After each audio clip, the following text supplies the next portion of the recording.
नमस्कार. एव्हरीडे मालवणीमध्ये तुमचं स्वागत आहे. आज मी बनवत आहे रव्याचे बिनपाकाचे लाडू. त्यासाठी 2 ग्लास जाडा रवा मी चाळून घेतला आहे. 2 चमचे तुपाचा वापर करून बदामी रंग येईपर्यंत भाजून घ्यायचा आहे. इथे 2 ग्लास रवा भाजून तयार आहे.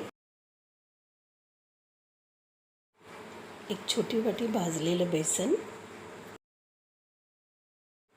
बारीक कापलेले काजू, बदाम, मनुका आणि वेलची पावडर, अर्धा ग्लास तूप. मंद आचेवर मी कढई गरम करत ठेवली आहे आणि त्याच्यामध्ये अर्धा ग्लास तूप घातलेलं आहे. बारीक कापलेले काजू, बदाम आणि मनुका मी तुपात घातले आहेत. 2 ग्लास भाजलेला रवा घातला आहे.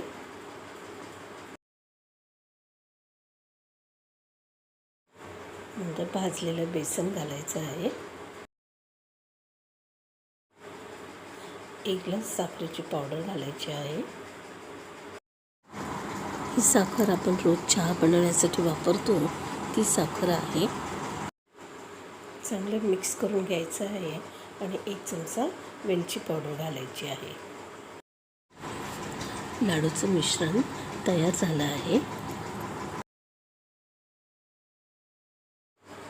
हातावर एक मनुका घ्यायचा आहे आणि थोडं मिश्रण हातावर ठेवून त्याला गोल असा आकार द्यायचा आहे. हलका दाब द्यायचा आहे.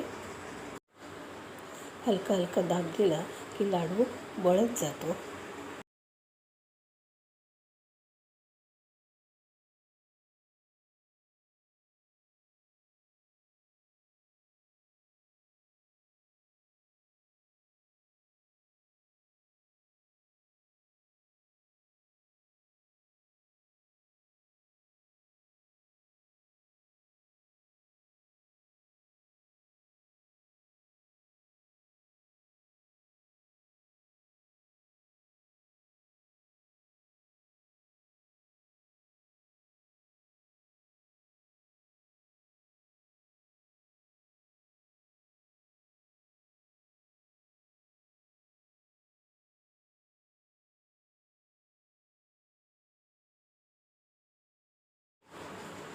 अशाच प्रकारे सगळे लाडू बनवून घ्यायचे आहेत. तुम्हाला माझी रेसिपी आवडली असेल तर लाईक, शेअर आणि सबस्क्राईब जरूर करा. Thank you for watching.